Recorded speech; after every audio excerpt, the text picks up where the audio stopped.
다음. 네, 읽겠습니다.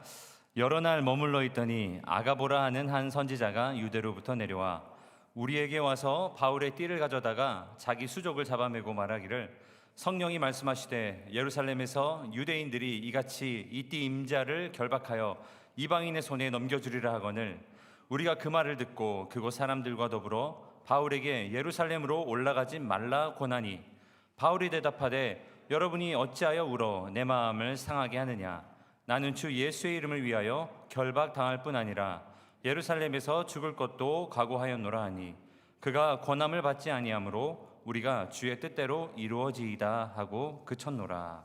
아멘. 양궁은 저희 한국이 가장 잘하는 스포츠 중에 하나입니다. 한국이 올림픽에 나가면 항상 금메달을 따는 종목이 바로 양궁입니다. 이 금메달을 한국이 너무 많이 가져오니까 양궁협회 이런 쪽에서 한국이 독점하는 것을 막기 위해서 한국에 불리하게 규칙을 여러 번 올림픽 때 바꿨습니다. 그리고 어떤 해에는 그 모든 프로 선수들이 쓰는 그 활 브랜드가 있는데 그 브랜드에서 한국 선수들에게 그 활을 지급하지 않았던 적도 있답니다.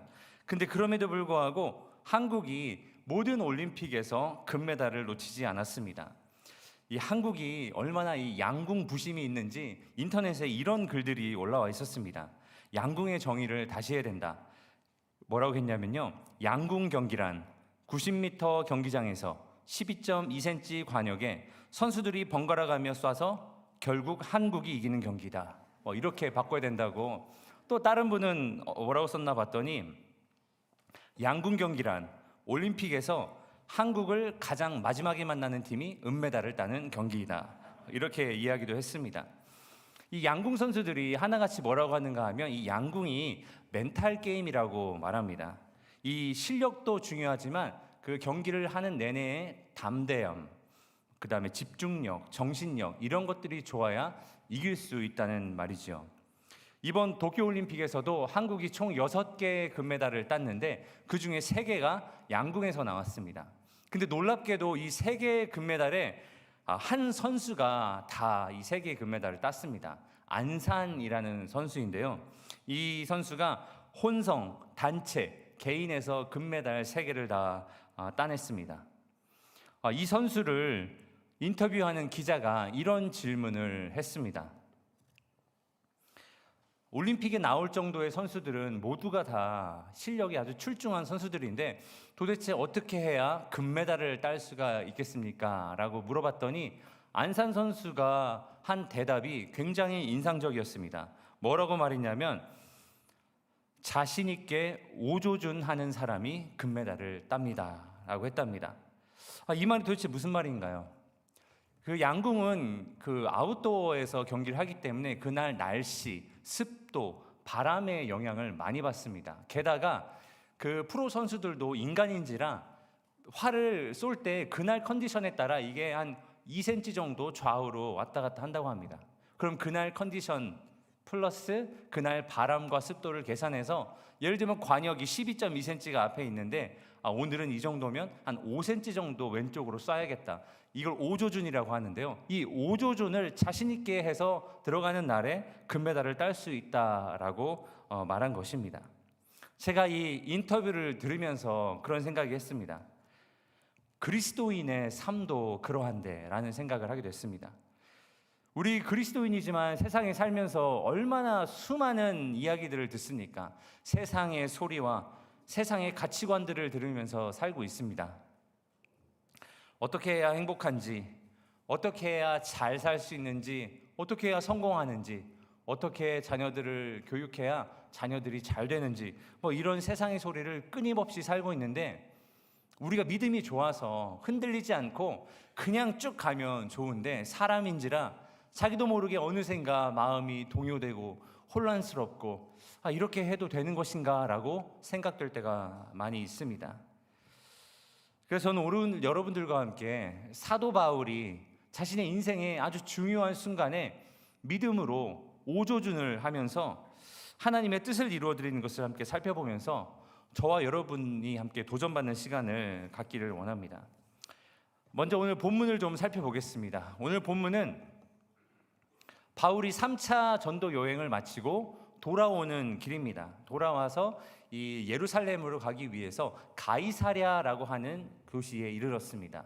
가이사랴는 60마일 정도 예루살렘에서 떨어진 도시였는데, 이 1차, 2차, 3차 전도 여행, 사도행전에 기록된 이 바울의 사역을 통해서 정말 수많은 사람들이 예수 그리스도께로 돌아왔습니다. 그리고 가는 도시마다 교회가 세워졌고 교회들이 아름답게 성장했습니다. 그런데 바울이 이렇게 사역적인 성공만 있었던 건 아닙니다.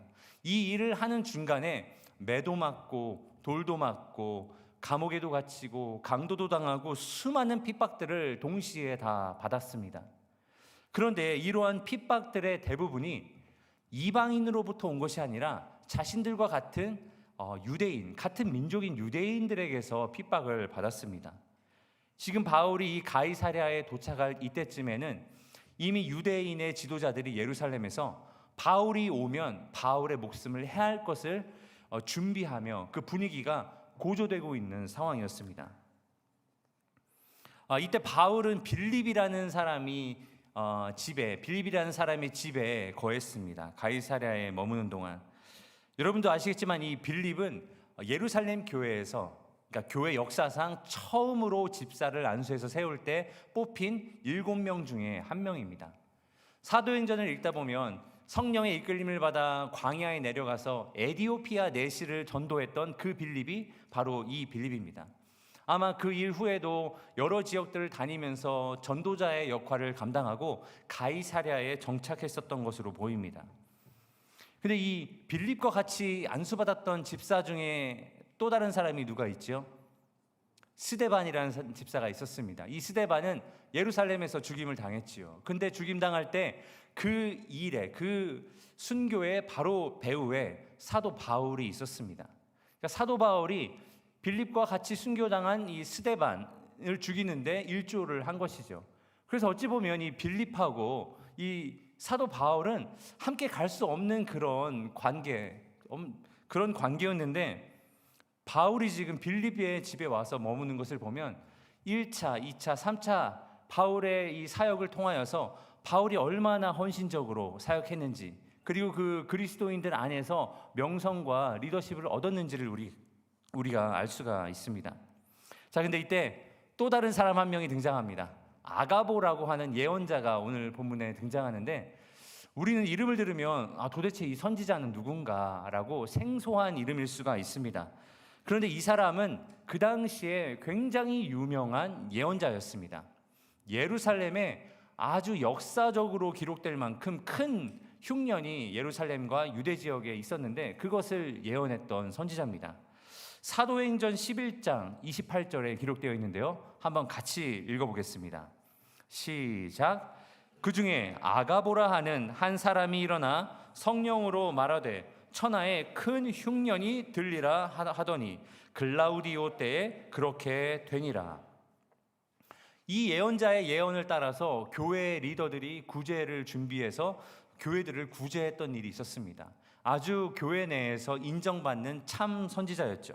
그런데 이 아가보란 선지자가 바울이 지내는 빌립의 집에 오더니 바울에게서 띠를 빼앗습니다.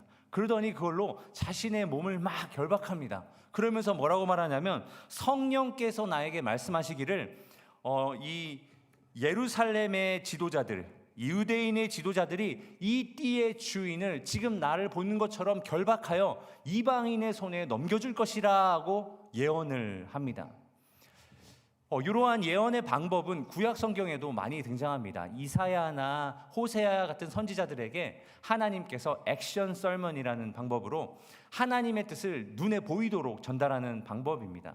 그래서 드라마틱하게 그걸 보는 사람들이 하나님의 뜻을 알 수 있도록 하는 방법이었죠. 그리고 이 예언이 33절에 보면 정확하게 그대로 이루어집니다. 33절에 보면 이에 천부장이 가까이 가서 바울을 잡아 두 쇠사슬로 결박하라 명하고, 이 예언은 잠시 후에 바울이 예루살렘에 올라갔을 때 그대로 이루어졌습니다.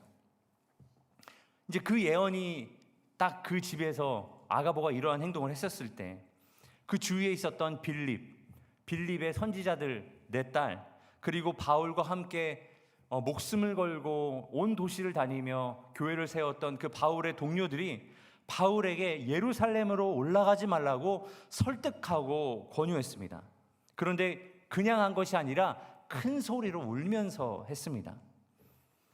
이거 어떻게 할 수 있냐면 13절에 보니까 바울이 이 설득하는 걸 듣고 뭐라고 말하냐면, 바울이 대답하되 여러분이 어찌하여 울어 내 마음을 상하게 하느냐라고 말한 것을 보면 그 만려하던 사람들이 울던 것을 알고 있을 수 있습니다. 헬라어에 보면 이 클라이오라는 단어가 쓰였는데요, 한국말에도 울다라는 단어가 여러 개 있습니다. 흐느껴 울다, 소리내어 울다, 곡하다, 뭐 여러 가지 단어들이 있지 않습니까? 이 클라이오라는 단어는 헬라어에서 울 때 나는 시끄러운 소리에 강조점이 있는 단어입니다. 이걸 보면 그 방 안에 있었던 혹은 그 집 안에 있었던 사람들이 바울한테 가지 말라고 큰 소리로 울면서 바짓가랑이를 붙잡고 가지 말라고 했었던 것 같습니다. 자, 이 장면을 보고 한번 상상해 보십시오. 빌립의 집안에서 아가보는 그런 예언을 하고 있고 주변에 있는 모든 사람들은 울면서 바울에게 가지 말라고 하는데 한번 바울의 반응을 한번 보겠습니다. 13절을 한번 같이 읽어보겠습니다. 시작. 바울이 대답하되 여러분이 어찌하여 울어 내 마음을 상하게 하느냐. 나는 주 예수의 이름을 위하여 결박당할 뿐 아니라 예루살렘에서 죽을 것도 각오하였노라 하니. 이거 보니까 자기는 그래도 올라간다 이 말이죠. 고집불통 노인네 같은 모습이 있습니다. 남의 말은 하나도 안 듣고 자기 하고 싶은 대로 하는 사람인 것처럼 느껴집니다. 아가보는 참 선지자였습니다. 이 예언도 참된 예언이었고요. 그리고 이 바울 옆에서 만류하는 사람들은 바울을 위해서 목숨을 걸었던 사람들입니다. 이 정도 사람들이 바울에게 울면서 그렇게 매달리면 그럼 우리 한번 잠시 기도 한번 해보자, 혹은 며칠이라도 좀 기다려보자, 상황이 어떻게 돌아가는지 하면서 약간 뜻을 꺾을 수도 있었을 텐데, 바울은 단호하게 나는 주 예수의 이름을 위하여 결박당할 뿐 아니라 예루살렘에서 죽을 것도 각오하였노라 하니. 한국어에는 좀 장황한데요, 영어 성경에는 아주 간단합니다. I am ready라고 합니다. 나는 결박당할 준비도 되어 있고 죽을 준비도 되어 있다라고 하면서 그 사람들의 말을 뿌리칩니다. 궁금증이 생깁니다. 도대체 바울은 어떻게 알았을까? 근데 저희가 사도행전을 보면 바울은 항상 자기 뜻대로 움직인 적이 별로 없습니다. 성령께서 바울을 이끄셔서 이 도시로 보내시고 저 도시로 보내시고 이 사람을 만나게 하시고 이 교회를 세우게 하시고, 그렇게 성령과 동행하면서 아마 성령께서 바울에게 이미 말씀을 하셨겠지요. 이걸 잘 보여주는 구절이 두 개가 있습니다. 9장 16절을 한번 같이 읽어보겠습니다. 16절입니다. 시작. 그가 내 이름을 위하여 얼마나 고난을 받아야 할 것을 내가 그에게 보이리라 하시니. 20장 23절 4절입니다. 시작. 오직 성령이 각 성에서 내게 증언하여 결박과 환난이 나를 기다린다 하시나 내가 달려갈 길과 주 예수께 받은 사명 곧 하나님의 은혜의 복음을 증언하는 일에 마치려 하면은 나의 생명조차 조금도 귀한 것으로 여기지 아니하노라. 바울은 이미 알고 있었습니다. 자신에게 환난이 다가오고 핍박이 다가온다는 것을 알고 있었지만 바울에게는 지금 그런 것이 중요한 것이 아닙니다. 세상이 말하는 편함, 부유, 명예, 무병장수, 안전한 생활, 이런 것들은 바울의 삶에 전혀 중요한 것이 아니었습니다. 바울에게 오직 중요한 건 무엇이었냐? 바로 하나님의 사명을 따르는 것이었죠. 그래서 하나님의 사명을 이루기 위해 자신은 지금 믿음으로 오조준을 하고 있는 것입니다. 그래서 저는 오늘 여러분들에게 이러한 도전을 드리고 싶습니다. 저와 여러분의 이 믿음의 오조준은 계속되어야 할 것입니다.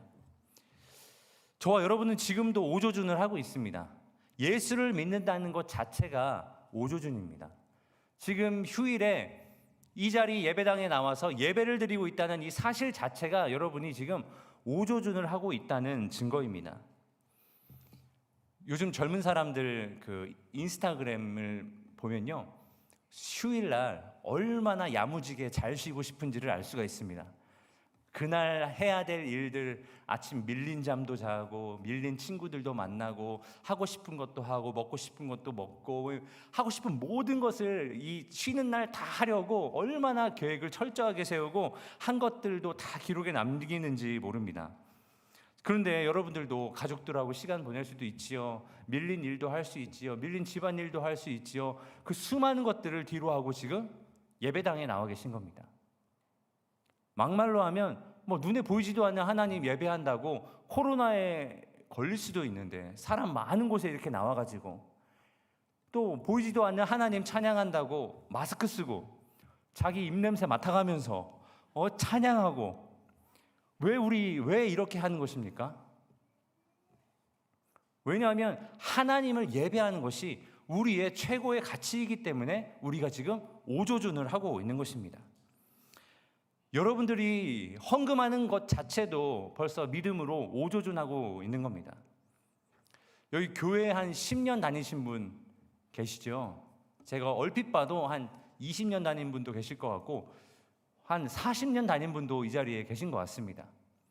만약에 예를 들어서요, 한 달에 헌금을 300불을 했다. 제가 볼 때는 그것보다 훨씬 많이 하시는 분들도 많이 있습니다. 그런데 300불을 매달 20년 동안 하면 그 돈만 모아도 7만 2천 불입니다. 여러분들 이 큰 돈을 왜 보이지도 않는 하나님한테 가져오셨습니까? 그런데 여러분, 만약에 이거는 과장된 얘기긴 하지만 여러분들이 매달 20년 전부터 이 300불로 애플 주식을 샀으면요, 제가 기사를 찾아봤는데 20년 전에 7,000불 애플 주식이 있었으면 그 돈이 지금 60 몇만 불입니다. 어스틴에서 큰 집 한 채 살 수 있는 돈입니다. 아니, 여러분들 하루 이틀도 아니고 몇십 년 동안 그 많은 돈을 왜 교회에다가 가져오셨습니까? 사람들이 말하면, 야, 너는 돈이 썩어나냐? 그 돈 있으면 그냥 나눠줘라. 왜 돈을 그렇게 가서 낭비하냐? 바보 아니냐? 바보 등신 소리 듣기 아주 좋은 거죠. 그럼에도 불구하고 그 소리 들으면서 우리는 왜 하나님 앞에 이것을 드렸습니까? 바로 하나님이 우리의 삶의 주인이시고 우리의 가진 금과 은보다 더 귀한 분이시기 때문에 우리는 그 믿음의 고백을 하나님께 드린 겁니다. 저와 여러분은 이미 믿음의 이 오조준을 하고 있습니다. 개인적으로 저에게도 미국으로 유학 오는 것은 오조준이었습니다. 제가 하나님 풀타임 사역자로 부름을 받고 미국에 가서 공부하고 싶다라는 마음을 하나님께서 주셨습니다. 근데 그때 제가 이렇게 보증금 500짜리 그 단칸방에 살고 있었는데 그때 생활비도 거의 한 50만 원 정도 됐던 걸로 기억합니다. 직업은 없지요. 유학 가려고 기다리고 있죠. 그냥 교회에 이제 어슬렁어슬렁 항상 다녔습니다. 그때 이제 교인분들이 저에게 이렇게 물어봤습니다. 진짜 가는 거 맞냐고. 그래서 내가 간다고. 그 다음 주에 또 유학 진짜 가는 거 맞냐고. 그래서 간다고 하고 집에 돌아와서 이제 자다가 생각이 많아져서 일어나서 근데 나 진짜 갈 수 있을까? 그분들 보시기에는 못 갈 것 같아 보이는데 전 계속 간다 그러고 얘기는 해놨는데 아무리 생각해도 제가 이 미국에 와서 수업료 매달 분담해서 내고 렌트비 내고 우리 생활비 하려면 최소 250만 원은 매달 있어야 되는데 이 돈이 어디서 나나. 자, 그런데 제가 그 보증금 있었던 거 500 빼고 그다음에 부모님이 500만 원 해주셔서 아마 1,000만 원가량을 들고 미국에 왔었던 것 같습니다. 그때 5년 정도 됐던 그 밴 하나 사고 첫 학기 수업료 내고 그 다음에 첫 달 렌트비 내고 그리고 기타 한 대 사고 그 다음에 저희가 가지고 있었던 돈이 아마 다 떨어졌던 걸로 기억합니다. 그런데 그 주에 제가 첫 번째 온 미국의 첫 번째 주에 학교에 가장 가까이 붙어 있는 교회에 나가게 됐습니다. 그런데 거기에서 사역자로 임명받게 됐습니다. 임명받고 그리고 이제 기도하면서 어떤 분이 생각났다고 하면서 20만 원 어떤 데 보내주시고 어떤 분 또 10만 원 보내주시기도 하고 또 30만 원 보내주시기도 하고 그렇게 5년 반을 지냈는데 지금 생각하면 이게 어떻게 가능했을까라고 생각이 될 만큼 참 하나님께서 저희를 참 놀랍도록 채워주셨습니다. 그리고 개인적으로는 또 저에게 이 어스틴으로 내려오는 것이 저희에게는 오조준이었습니다. 공부 마치면 한국 가고 싶었습니다. 한국에 가야지 하고 있었는데 귀국을 준비하는 중간에 또 이 어스틴에 있는 주님의 교회에서 사역 제의가 왔습니다. 그래서 제 아내와 함께 기도하면서 하나님의 인도하심이 있는 것 같아서 이 교회의 사역 제의를 받아들이고 어스틴으로 이사를 오게 되었습니다. 평생 동안 한 번도 생각해보지 못한 이민 생활을 이제 시작하게 된 거죠. 그런데 이 어스틴이라는 도시를 제가 와본 적이 거의 한 번도 없었습니다.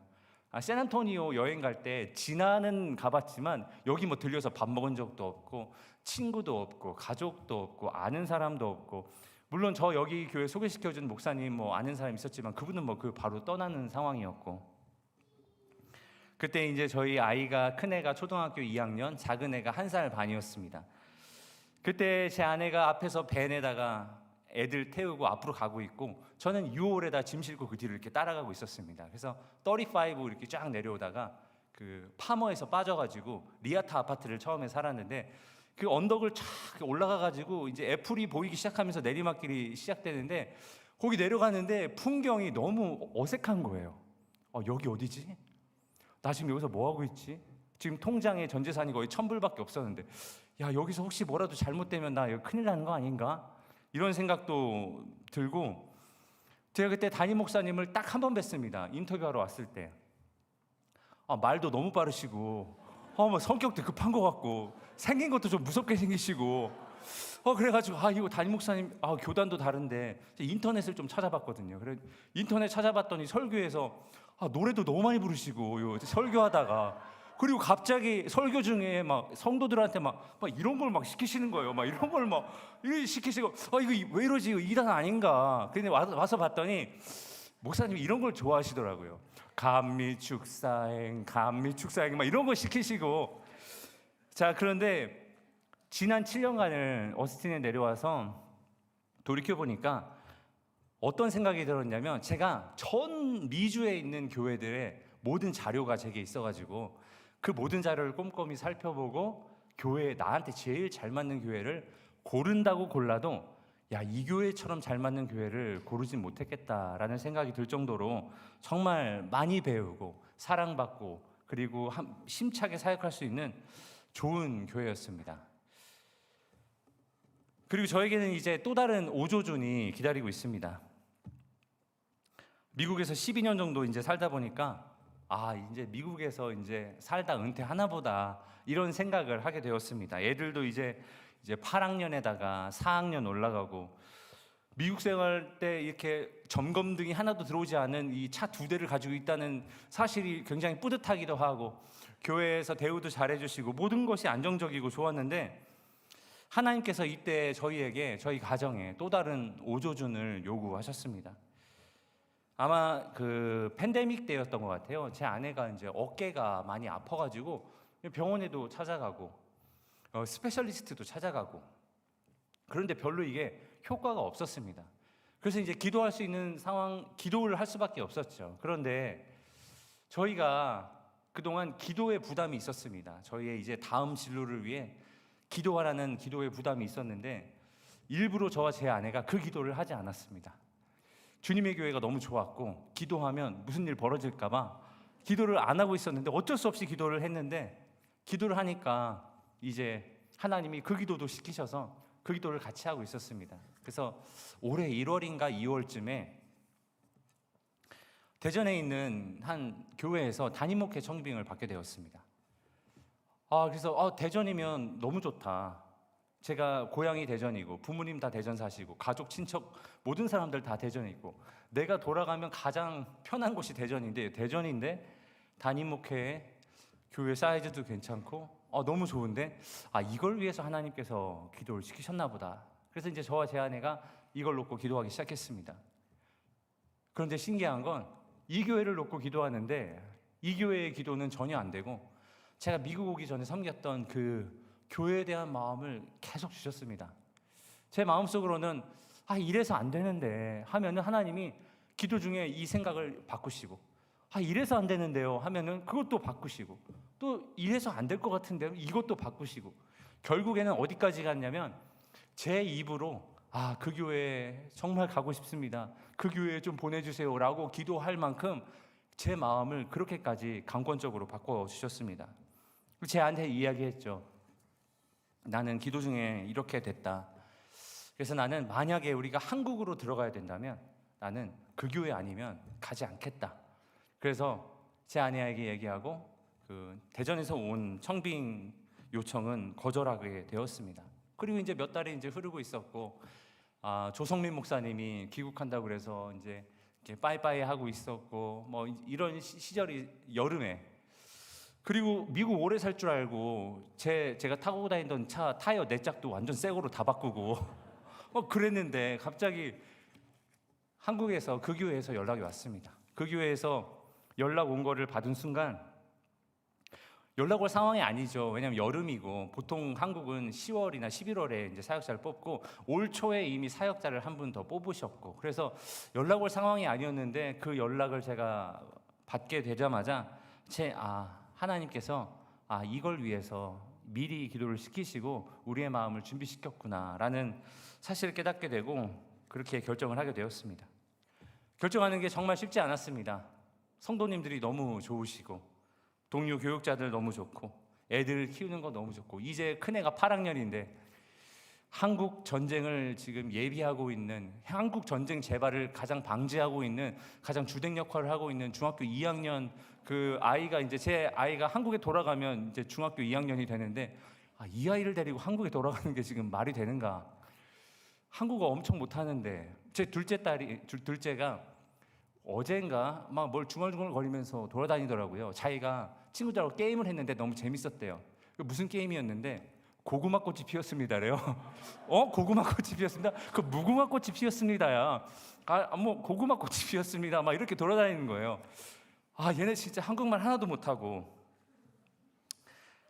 한 목회자와 이렇게 한국에 계신 이제 목사님들과 통화하니까 한국 지금 코로나 이후에 목회에서 교회 상황이 너무 좋지 않다. 웬만하면 미국 있는 게 좋을 것 같다라고 하시는 분들도 있었고 또 어떤 분은 통화하다가 저희 40대 초중반이면 이제 가장 단임 목회로 많이 갈 시간인데 좀 기다렸다가 단임 목회 가는 게 좋겠다라고 말씀하시는 분도 있었고 그리고 한국 목회자 사례를 이게 들으니까 이게 미국하고 엄청난 차이가 또 나고 그러니까 이거 진짜 맞나? 우리 사춘기 애들 다 큰 애들 데리고 한국말 못하는 애들 데리고 한국으로 가는 게 맞나? 그런데 이런 생각이 들 때마다 하나님께서 저에게 순종을 요구하시는 것 같았습니다. 뭐 제가 간다고 뭐 한국 교회에 대단한 뭐 부흥이 일어나고 뭐 엄청난 일을 할 수 있고 그런 것 전혀 아니고 이미 훌륭한 분들이 다 사역하고 있는데 내가 간다고 뭐 큰 일이 뭐 대단한 일을 할 수 있는 것도 아닌데 그냥 다만 제가 제 상황 가운데서 이 순간 하나님이 나에게 원하시는 것이 이것이라면 순종을 좀 드리고 싶다. 제 아내와 기도하면서 하나님께 순종을 믿음으로 드리고 또 오조준을 하게 되었습니다. 그 결정을 하고 난 이후에 하기까지는 정말 마음이 괴로웠는데 하고 난 이후에는 기도하면 하나님께서 그 순종을 기뻐하신다는 마음을 주시면서 제 마음 가운데 평화가 넘치고 있습니다. 저희의 신앙생활은 계속해서 오조준의 연속입니다. 언제나 우리는 믿음으로 오조준을 해야 될 때가 옵니다. 주님이 오실 때까지 저와 여러분의 이 믿음의 오조준이 계속되기를 예수님의 이름으로 축복합니다. 아마 여러분들 가운데도 지금 당장 어떤 것을 결정해야 되는 믿음의 오조준을 하나님께서 원하시는 영역이 분명히 있을 거라고 생각이 됩니다. 이때 우리는 믿음으로 오조준할 때 하나님께서 그 순종을 기뻐하실 줄 믿습니다. 이 믿음의 오조준을 하나님께 드리면 하나님의 뜻을 이루어 드릴 수 있습니다. 자, 오늘 본문을 좀 계속 보려고 하는데요. 바울이 아끼고 사랑했던 동료들이 바울을 그렇게 매달리면서 설득했는데 바울이 끝까지 고집을 굽히지 않았습니다. 14절을 한번 같이 읽어보겠습니다. 14절입니다. 시작.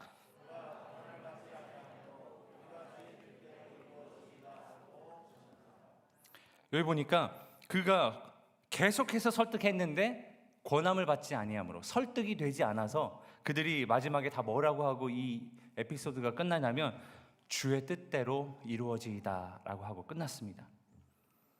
바울도 사람인데 어찌 고민하지 않았겠습니까? 고통당하는 것도 본인이고 매 맞는 것도 본인이고 죽는 것도 본인인데 본인의 안위와 본인에 대해서 얼마나 많은 생각이 들었겠습니까? 그런데도 그 자신의 뜻과 하나님의 뜻 사이에서 하나님의 뜻을 결연하게 붙잡는 이 바울의 의지가 오늘 이 본문에 너무나 잘 나타나 있습니다.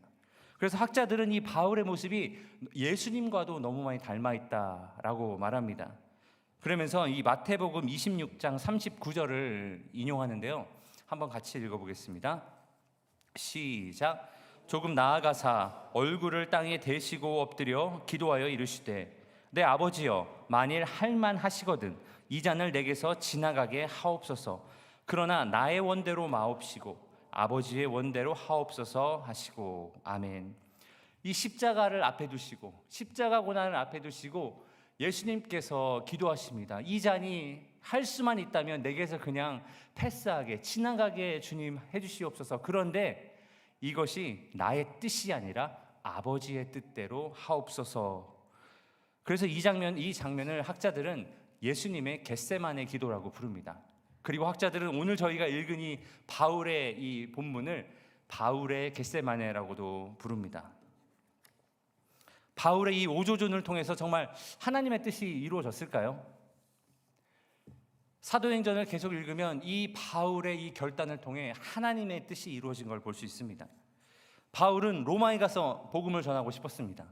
근데 바울이 로마에 자신의 힘으로 가려고 했다면 아마 수많은 난관과 어려움을 겪으면서 갔었어야 될 것입니다. 그런데 예루살렘에 올라가서 로마의 군인들에게 잡히고 거기에 가이사에게 항소함으로 이 로마 군인들의 호송을 받아서 바울은 로마에까지 무사히 도착하게 됩니다.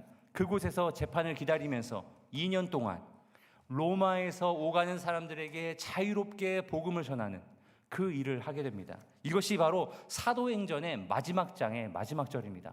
사도행전의 결론과도 같은 일이죠. 사도행전의 결론이 어떻게 가능했냐?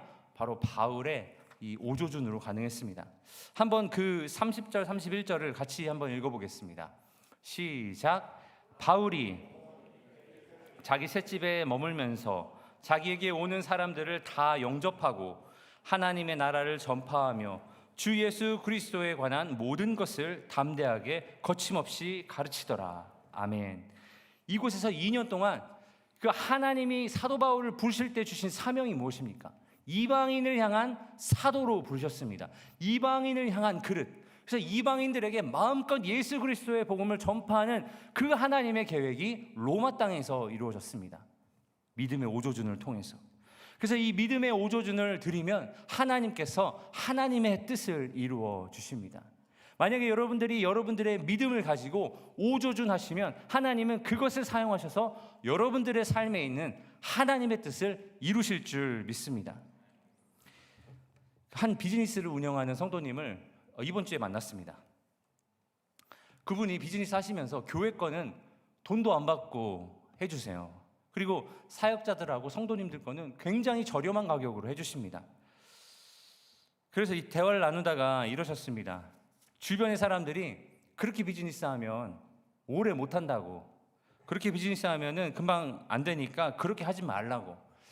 여러 명이 그렇게 얘기하니까 이분도 정말 그런 건가 이렇게 고민하다가 그냥 자기는 그냥 자기가 섬기고 싶은 대로 섬겨야겠다 하고서는 계속 비즈니스를 그렇게 했다고 합니다. 오조준하는 거죠. 근데 저한테 그랬습니다. 근데요 목사님, 저희 비즈니스 안 망하고 더 잘 됩니다.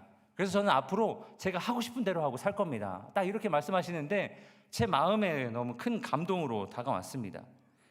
저 여기서 신앙의 원리를 하나 깨닫게 되었습니다. 그 뭐냐면 이 오조준이라는 것도 한번 해본 사람만 할 수 있구나. 여러분들 만약에 양궁 선수가 결승전에 갔는데요, 아니면 국가대표 선발전 아주 중요한 경기에 갔어요. 한 발만 잘못 쏴도 그냥 다 몇 년간의 노력이 도루묵되는 그런 상황입니다. 근데 그때 이 양궁 선수가 오조준을 하려면 그동안 훈련과 수많은 시간에 걸쳐서 연습 때 오조준을 해봤어야 그때 오조준을 할 수 있습니다. 연습을 한 번도 안 해봤는데 그 자리에서 절대로 12.2cm 관역에서 5cm나 옆 혹은 뭐 10cm나 위로 절대 화살을 날릴 수가 없습니다. 신앙의 원리가 그렇습니다.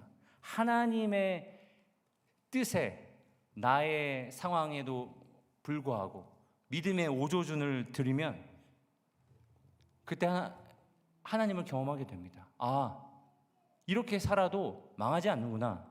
이렇게 살아도 괜찮구나. 이렇게 살으니까 하나님의 뜻을, 하나님의 역사를 경험하는구나. 이걸 한번 맛본 사람만이 그 다음에도 더 큰 것에 오조준할 수 있다는 신앙의 원리를 발견할 수 있었습니다. 그래서 성경은 이렇게 말합니다. 가진 사람은 더 갖게 되고 없는 사람은 가진 것도 빼앗기게 된다. 이건 영적인 것을 말하는 것입니다. 저희 교회에 그 전투기 조종하는 집사님이 계십니다. 그분과 이제 이야기 나누면서 그분이 해준 얘기입니다. 사고가 자주 나는데 사고 날 때 나는 현상 중에 하나가 자이언트 핸드라는 게 있답니다. 이게 뭐냐면 어떤 기상 악화나 그리고 시야 확보가 잘 안 되는 순간들, 뭐 이렇게 구름이 많이 끼어 있다거나 이래서 시야가 딱 잃어버리는 순간 그것이 다시 딱 돌아오면 몸이 순간적으로 수평 감각을 잃어버린다고 합니다. 순간적으로 수평 감각을 잃어버리고 몸이 착각을 일으켜서 분명히 계기판에는 수평이라고 나오는데 몸은 이게 삐뚤어졌다고 생각하고 이 조종관을 계속 그쪽으로 바로잡으려고 이거를 돌리는데 이 몸에 느끼는 착각이 얼마나 강력한지 이 손을 놓을 수가 없답니다. 그래서 이 현상을 가리켜서 자이언트 핸드라고 말한답니다. 그래서 제가 물어봤죠. 만약에 자이언트 핸드가 걸리면 거기서 어떻게 살아남을 수 있습니까? 했더니 그 집사님께서 뭐라고 하셨냐면 이때는 자기가 비행 착각에 걸렸다는 사실을 인식하고 그 다음에 뒷조종사에게 그 사실을 알린 다음에 조종권을 뒷사람에게 넘기면 살 수 있다고 합니다. 듣기에는 굉장히 쉬운데 이게 비행 착각에 빠지면 이 손을 놓을 수가 없다고 합니다. 그런데 이거를 들으면서 그렇다. 우리의 신앙도 마찬가지다. 세상 사람들이 세상의 가치와 소리들이 우리에게 막 들어올 때 우리 마음에 어떤 부담이 있습니까? 이렇게 염려가 있죠. 불안하죠. 이렇게 안 살면 혹시 나 바보 되는 거 아니야? 남들 다 주식한다고 하는데 나 지금 주식 시작 안 하면 나 혹시 뒤처지는 거 아니야? 벼락 거지 되는 거 아니야? 지금 집값이 엄청 오르고 있는데 빨리 세컨하우스 마련해가지고 우리 재테크 해야 되는 거 아니야? 저쪽 집 애들은 이것도 시킨다고 하고 저것도 시킨다고 하는데 우리 그거 하나도 안 시키면 우리 애만 또 뒤처지는 거 아니야? 불안하고 염려되는 마음이 우리를 순식간에 휩쓸어 버립니다. 그래서 그 세상의 소리를 이거를 따라 살아야 될 것 같고 그 손을 놓으면 왠지 죽을 것 같고 망할 것 같은 순간들이 우리에게 찾아옵니다. 그때 여러분, 우리는 이 손을 놓아야 됩니다. 우리가 살 수 있는 오직 한 가지 길은 그 손을 놓고 우리 하나님께 조종관을 넘겨드리는 것인 줄 믿으시기 바랍니다. 하나님을 우리의 삶의 최고의 높은 자리, 그리고 왕의 자리, 주인의 자리에 모셔드리고 자녀 교육, 재테크, 나의 비즈니스, 이 모든 것을 그 밑에서 재조종해야지 우리가 살 수가 있습니다. 이렇게 믿음의 오조준을 하나님께 드리는 사람을 하나님께서 과연 그냥 내버려 두실까? 우리 하나님이 그런 하나님이십니까? 신실하게 믿음을 드리는 자에게, 순종을 드리는 자를 이끄시는 하나님이심을 저와 여러분이 알고 있기 때문에 우리는 믿음의 오조준을 하나님께 드려야 할 줄 믿습니다. 그래서 우리는 세상의 소리가 우리를 날마다 어지럽히지만 하나님의 말씀과 하나님의 뜻에 우리의 온 삶을 정조준하여서 그렇게 살다 보면 하나님이 우리의 그 삶을 통하여서 그분의 뜻을 이루어 가시는 줄 여러분들 꼭 기억하시길 바랍니다. 이 찬양이 만약에 바울 시대에도 있었다면 바울도 아마 자주 부르지 않았을까 하는 찬양을 오늘 이 설교의 결론이자 결단 찬양으로 함께 부르고 싶습니다. 주님 말씀하시며 내가 나아가리라, 이 찬양입니다.